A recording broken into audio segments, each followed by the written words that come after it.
have been sharp, but you know that you can convince me. But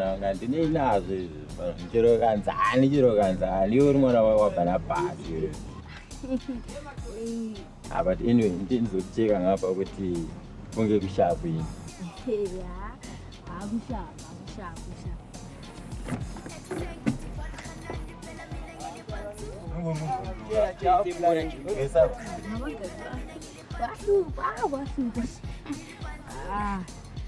So, I will tell you the I know my people are going to my country, side of a radio, at our home. But the Japonera and that we are now. Japonera. Zwana,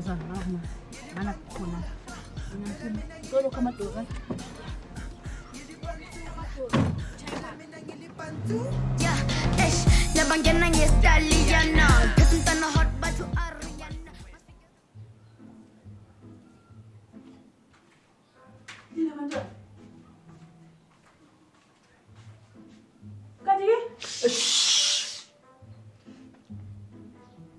Zala, yasikhoba besithi litshela ukuthi liphangise ukuvuka umama usezayo. Hawu, mama. Kodwa kanti ngokusikanda ka1 kuphela silo umfundisi sokusithi umele lihambe litshela ilizwe lonke leli ukuthi sitshela ngaphi thina. Zamba, aunt. No lo Zamba ndizayibona mbaya. Wathesi Zamba. Back to seriousness. 1, 2, 3, go. Pakamisani flegi letule Zimbabwe Erazara rimpi lenkululeko ngekazi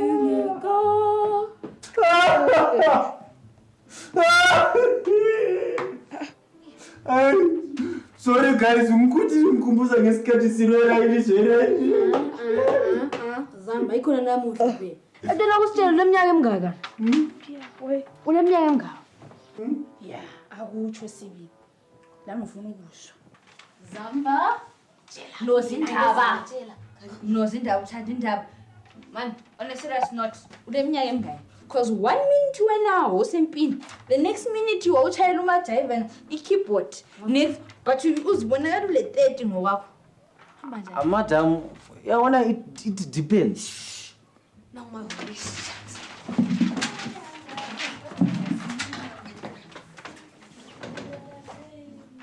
Seagirl. Klam ngeto. Mina i16. Nisikutha ke anti yakho wari. Ngibona ngani ungene bedroom lapha sisemche. Ndisiye. Saniphatha. Yethuko ukuthi nikholela. Kana bakaona ngoba uza kuthi nana nawe nenyaya hulena sitakuba uza yecorona. Sokuthiwa nini icorona? Kanjani ndaba? Mtaka Moses. Ukatshela wanda. Awu sawira, awu lawo singacatshanga la. Besingacatshanga besikhuleka nje. Amen bantu baba. Amen iqiniso wathi. Handina kubona zvakadai sokubva ndizvaro. Chirwere chaparadza chapedza vanhu miruku. KuSpain nekuStates kwafiwa. Murungu wafa kani. Sawira lapha uzama ukuntshela ukuthi umkhuhlane lo oqeda amakhiwa kuphela. Vaparara wazvinzwa. Isusu unotipedza neko kana weather yakadai so neganda redirori. Haitibatisu. Kati wena Sawira khonoko nokutshelwa mbani njoba ngezwa kuthiwa everyone is at risk. Phone izvi wakasara zvekudarere. WhatsApp inongounza information yese. Baby. Yo mama. Thoye corona isiqeda abantu eNigeria la South Africa. Abantu somele behlale phansi bechume yazi. Njani futhi? Hathi kuthiwa umkhuhlane lo ngwamakhiwa.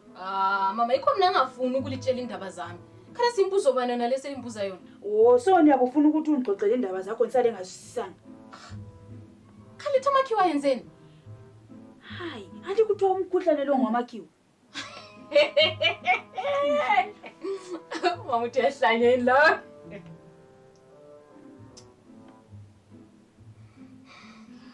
Sorry mama, bese ngikhohle ukuthi ngikhuluma lana. Kodwa lithi amakhiwa yenzeni? Nangu uma iHonde yangitshengisa lapho. Chokodi enda urevi nema. Chirwere ichi chauraya varungu. Amakhiwa kuphela. Ichi chauraya ichi ikolera. You need to stop telling people the lies that you receive efonini yakho wena.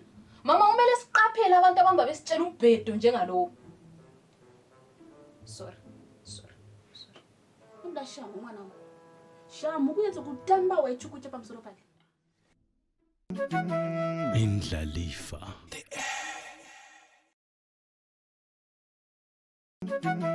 Indlalifa. Uyabona boss Jinji, today is a great day for you. Uyakwazi inda? Ngoba yithi esasebenzela ilizwe leli ama-freedom. Ola mapantsula.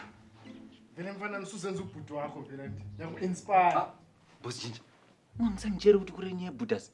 Zamba, lapha endlini imipansi eli-tops la. Top stores. Cheroko ipantshura. Mina ngithi umuntu kuthiwa ngumkhoma. Zamba, don't forget I'm studio boss. Uyezwa, singaze siye ngaphi? Okay guys. Guess what? The opportunity yokuwina ama-flag. Kuthiwa yenze njani boss Squint? Ngikuncedise mina nje wena uripantshura. Ngilipantsule just because I want to. Lokukhuluma kuphela. But otherwise, looking intelligent, looking smart. Mfana lokhu kukuzwela uphela ukuthi thina abanye asithandi competition. Okay. When was the first Chimurenga? Kwatura wena makwatura. Nje kwatura. Chimurenga. Yona neBhayibhelini. Okay. Name the meaning of the colors of the flag. Hayi, lathi abantu labantu abafuni liwawina ama-flag la vele. Abafuni Zamba bena ama-flag la abantu laba. Okay. Name 5 heroes. Name 5 national heroes. Antikulo Joshua Mqabuko, Nyongolo Nkomo, kulo Herbert Chitebo, kulo Robert Mugabe, and akumtshele Zamba kakwazi. Yiwo sibili boss Squint. Andikulabo Joshua Nkomo, Herbert Chitepo, 6th Avenue la korobhengura. Hawu, bafana idebate bani ngizwa ngithutshe emnyango. No, ngizama ukuncedisa abafana bami lapho ukuthi isikwatule kulenye competition yokuwina ama-flag celebration ye-independence. Nangeni indawo ezintweni zama-celebration lezi. You don't celebrate? Hey, how stupid is that? Ngi-stupid mina. Boss Jinji. God!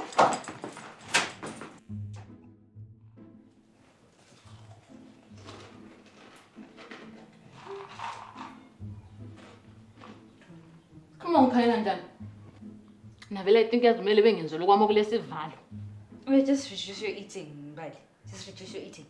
Kuba sokusiba celebration bani kungadliwa? Ngathi le celebration yakhona ngiphosa ukuyichayela. Eish. Guys, nsiya kwela gala madoda. Hey.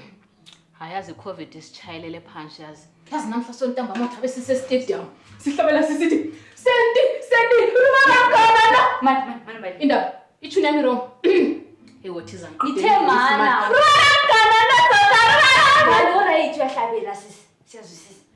I was thinking, what if we do a live campaign? We take videos of people that are performing and then like and then we post them. We call it Zima at 40. 40 ngowani khona? Mbali, Zimbabwe is turning 40. Manje kuthiwa wazi khona ngabe bakurabhile. Hayi wena. So uthi ukuthi last year dile 39. Phela plus 1 so we 40. Kanje fail imaths konje. Suka mzala. Imaths ngizazi ukuthi ukuthi abe ngingulova yini. Fana ukuthi ngabe ngisebhenki mina. Whatever. But asenze into lena ka Zima at 40 the campaign so that some shoot video. Zima at 40. So what we do, we just have to go record and then we stream it. But please, nyawazi mbali nyakucela please ungatsheli ubaya xa uxokozela nyawazi. Mina yini Liya. Mina ishuba sami la uyasathi asikhatshwa ngale Dube. I won't say a word.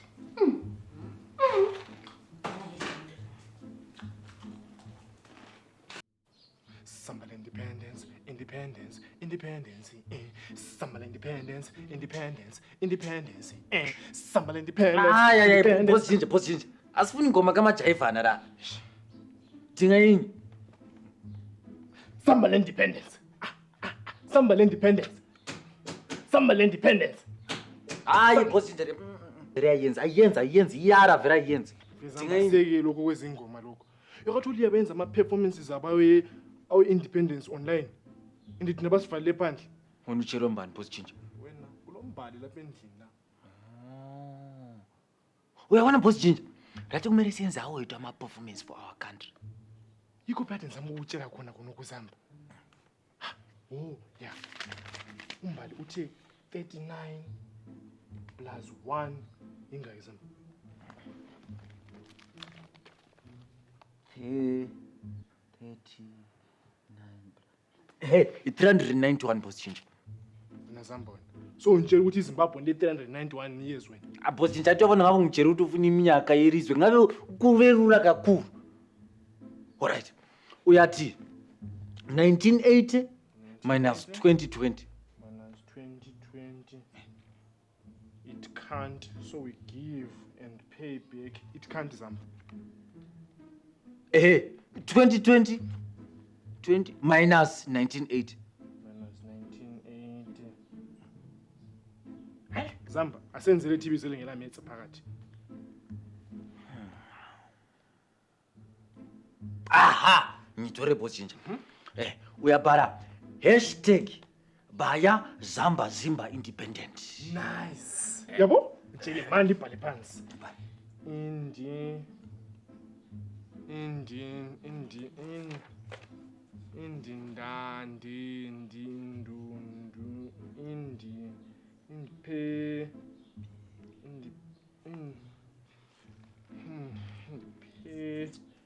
Hayi Zamba, asekele ukubhala lokho anivese ethi silazi ibizo, asekele ukubhala. Correct Boss Ginger.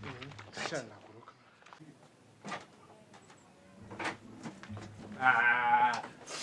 Balisto. Mambazo, zawadi.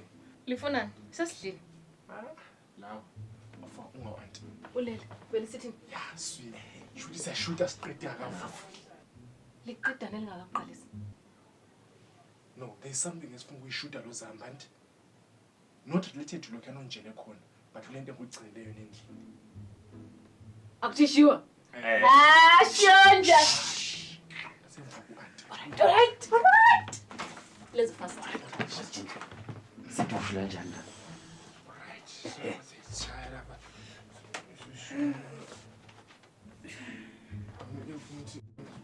And then Ikhwanyile leli Boss Ginger. Auntie, mina kade ngizisebenzela ngalo Boss Ginger wangibiza wathi ngizomncedisa la. Anti lapha sizama ukunceda wena la. Lapha sizama ukunceda wena. Khathi awufuna uku-extenda anti indlu yakho kanti. ndizakwenza njani khonoko? Antiza, manje mina ngayenzi ngaphuma level A ku-Woodwork. So Phela. So ufuna ukunceda anti extend indlu yakho le antiza. So arese ngithatha ama measurements la 75 square meters by 2.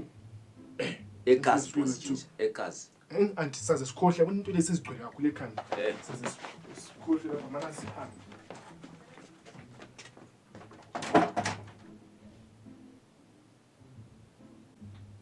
Sawira.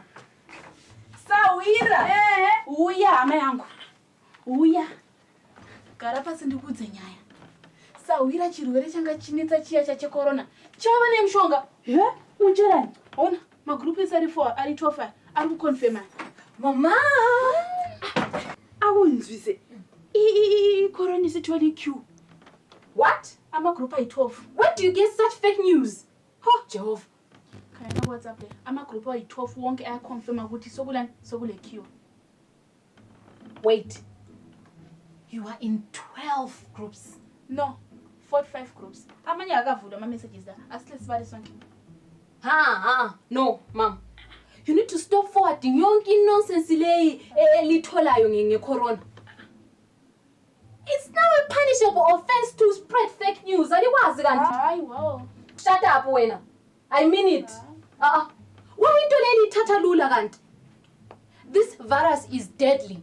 And ukuthi abantu bebelokhu bebusy be-circulating information engamanga. Kuyafaka abanye abantu ezingozini. Is it not the same app that said? Yiyo sure. Sibona ungwashininyipela ngoyeseyini. Washiniphedzera data. Mbali mntana akuntshengisa ukuthi istatus sikhitshwa njani. Mama ubusufaka ku-status. Kanti benzayekela njani? Hayi, kumele libe kwazi ukuthi indaba lapha eKhazi buya lam umbali. Mina ngithola reliable information from ama health institute. Angifuni bumbulu mina. Yeah. Sorry mama, I take back the last statement. Ukuthi senjalo ukuhlala labo Khazi yabo. Anyway, vela la ndakuzohlala fa kule nto enzoyithatha sile live later. Indlalifa.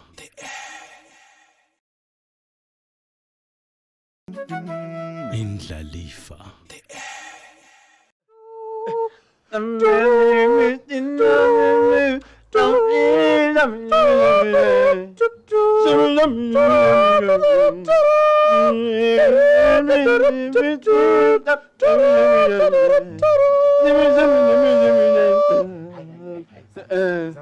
I thought we were supposed to be performing online. Like a phone in Zamba ku internet. Bosijinja. Katumbuku ngobani? Bosijinja kuyinto. Washing line. Good. Uyabona thina we are not washing online. We are performing online. Angithi Bosijinja angifuni ukugcina ngikuthathela iscreativity ngoba uyakwazi ukuthi mina ngiyakwanisa. Be creative Bosijinja. Angithi njengoba mina ngabe ngigijima phezulu kwe-wiring unyawo luyi-1. One so Bosijinja.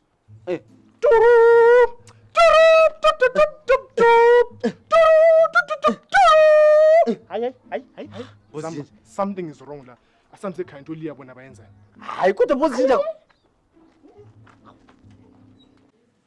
Zala. Yeah, Zala. I was thinking, we can do the videos, but we need a celebrity. Don't worry. Ukhona mina engimaziyo ukuthwala ikhupha.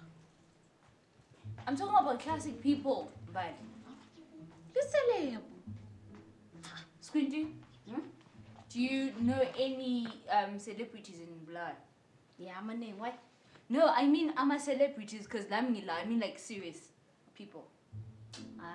Usigeli. Yena ngokwakho usigeli. Usigeli. Funny.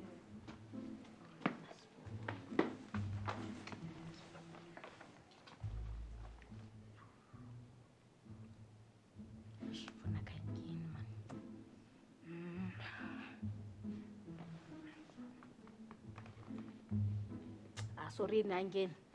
Ngizajula ngimcheka ngiwe lapha inxa yabe khona. Apha relax. So this means somele sizenzele sodwa. Kanti Liyalo, umuntu mayefuna ukwenza live anti. Not that ngizwe anything from anyone. Ngiyenza njani?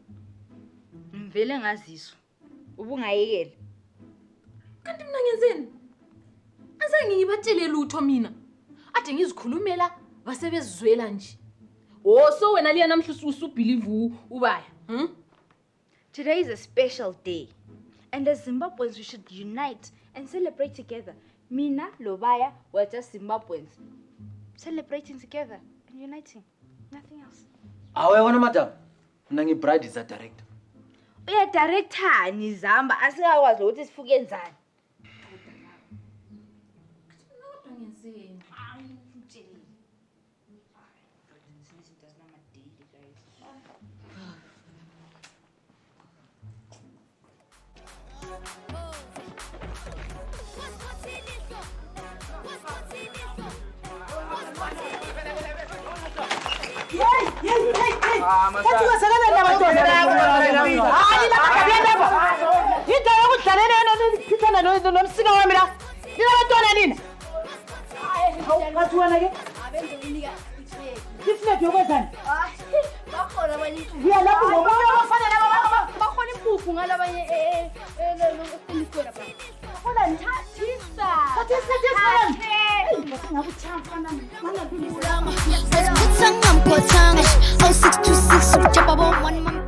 Kodwa ngenzeni?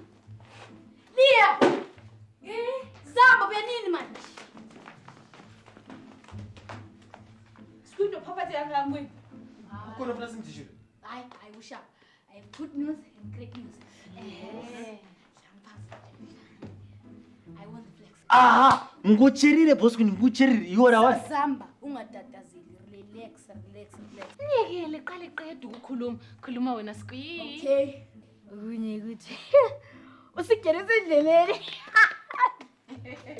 Mfana sibadala masibanga kanti ungasukumanile. Ayizijani mntwana. Squint urabile. But it's okay. Bona ngane ngiye kodwa. Guys ngiyacela. Libhiyeve. Mhloniphe lingamphapheli kakhulu. Wena uzamenza yena ngani uspecial. Lawona mfana nizasithatha kancane wena. Yabona umfalo uyasijwayela lo. Thina sesabona abantu abablind. Abablind ukuthi ababoni. Relax. Sikili wena sikili. Huh? Hey guys.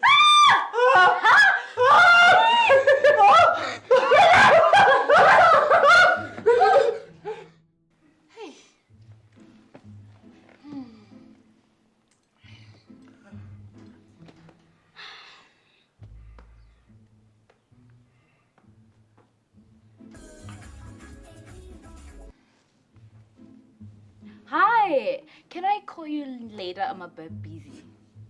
Yes.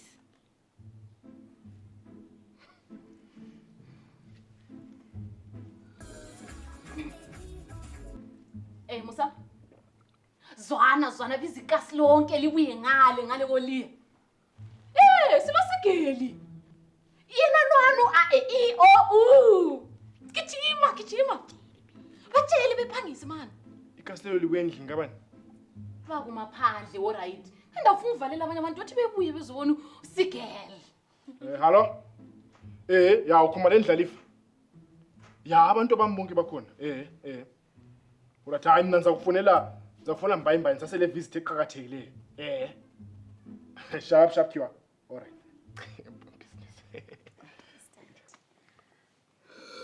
Okay guys, ngani sichiye ulokhe sibhizi sikhuluma kumekelele khuluma. Alright guys, thank you so much for inviting me to celebrate it together since our country is turning 40. So I'm just gonna sing you guys a little bit of something. Some birthday song, Yana, everyone. So you guys feel free to join me.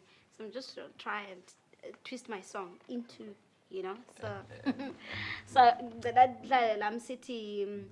Sim 10s 40, Sim 10s 40, you got me going crazy.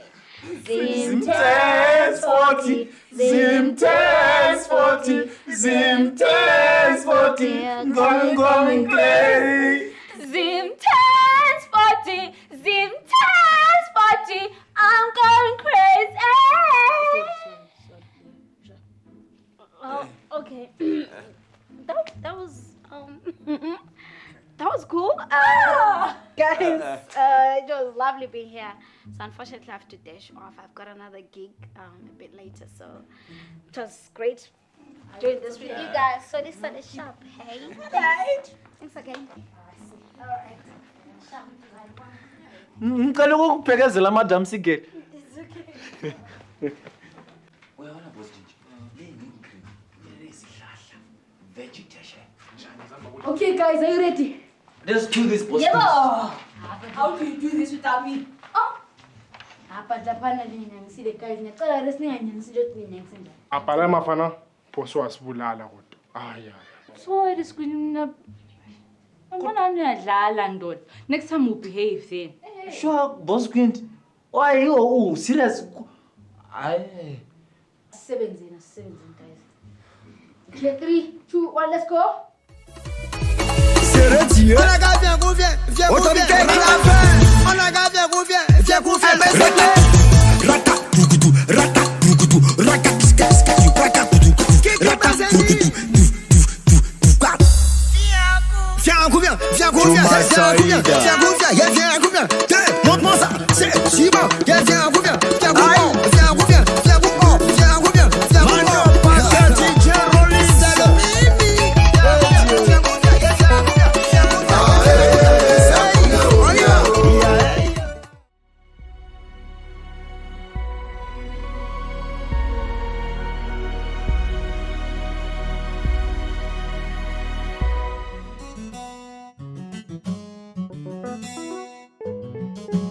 Higher than